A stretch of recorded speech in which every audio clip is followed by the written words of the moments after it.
Welcome to Warp into War, your ultimate guide to Warhammer. Welcome to Warp into War, the explainer for everyone interested, or even just a little wildly curious about the incredible hobby of Warhammer 40,000. Today we're diving right in to demystify the completely new formats coming to the highly anticipated 11th edition of the game. But hey, before we touch a single rulebook, we have to set the stakes of the 41st millennium, right?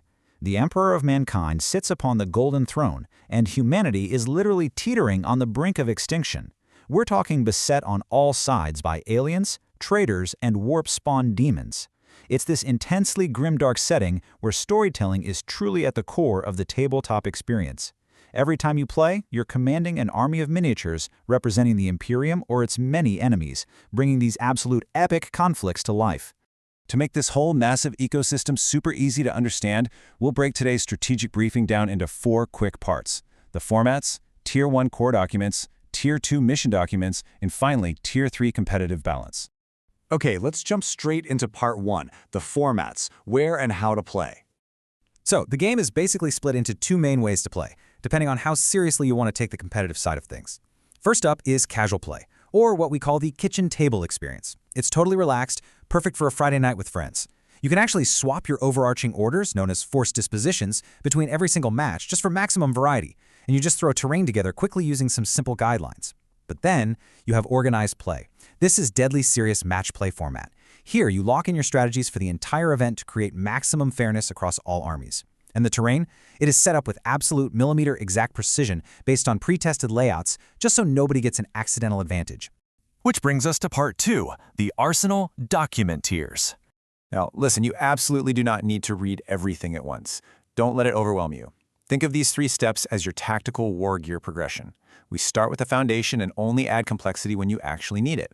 Step 1 is the absolute bare minimum to get your army on the table. Step 2 is what you need once you and your opponent are actually standing there ready to fight. And Step 3, that's really just for the folks who want that flawlessly balanced, mathematically rigorous tournament experience. Let's dive right into that first step. Part 3, Tier 1 core docs, the absolute minimum. These 3 documents are your bedrock. You can't play without them. First, the core rules. This is the main engine that dictates how models move, how you calculate if your heavy bolter actually hits, and basically how to win. Second is your codex or faction pack. This is the ultimate source book for your specific army, like say the Space Marines or Astra Militarum. It's got all your unique fighting styles and the exact data sheets for your specific soldiers and tanks. And finally, the Munitorum Field Manual. This is entirely separate, it's totally free, and it's how you basically buy your army. Every single model has a points value, and you use this to make sure your army is exactly the same size and power level as your opponents. And right in the introduction to those core rules, you'll find this iconic quote. There is no time for peace, no respite, no forgiveness. There is only war. I mean, come on, that perfectly captures the tone you need to keep in mind, right? The true purpose here is for everyone at the table to have this enjoyable, shared narrative experience in a ridiculously brutal setting, all while putting your tactical skills to the ultimate test. All right, Part 4, Tier 2, Mission Docs, setting those match parameters. So, your army is built, your points are perfectly tallied, now what? You need to know what you're actually fighting over. In 11th edition, the chapter-approved deck is the central motor for every single match. It's a physical deck of cards you use to select your army's strategic direction, randomly generate one of 15 totally unique missions, and then draw secondary missions. Those are basically temporary, on-the-fly tactical goals you have to scramble to accomplish while the main battle rages around you. Now, I mentioned force dispositions a minute ago, so let's clarify that. These are basically broad strategic approaches tied right to your detachment. They connect the way you physically build your army with how it actually fights on the table. There are 5 of these approaches in the new edition. So whether you're running a super swift reconnaissance element, a specialized sabotage force, or just hardened defenders holding the line, your force disposition gives your whole army its specific overarching marching orders for that battle.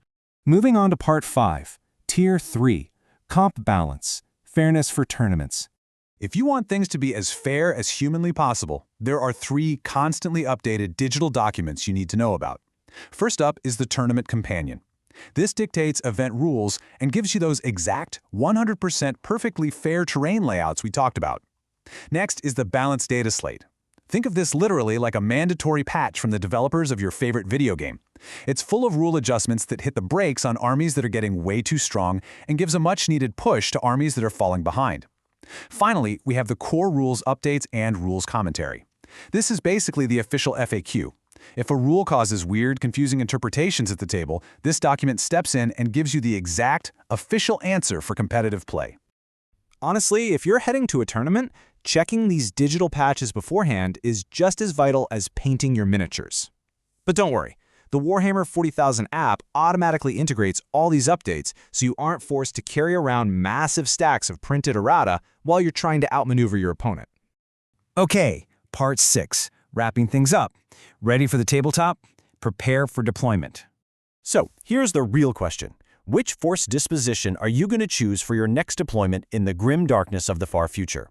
Are you going to advance relentlessly, or are you going to lock down and protect your vital assets at all costs? Go grab your rules, pick your strategy, and start planning your next glorious victory. Well, that's all from us today. Has the fog of war cleared up a bit? We'll see you next Saturday.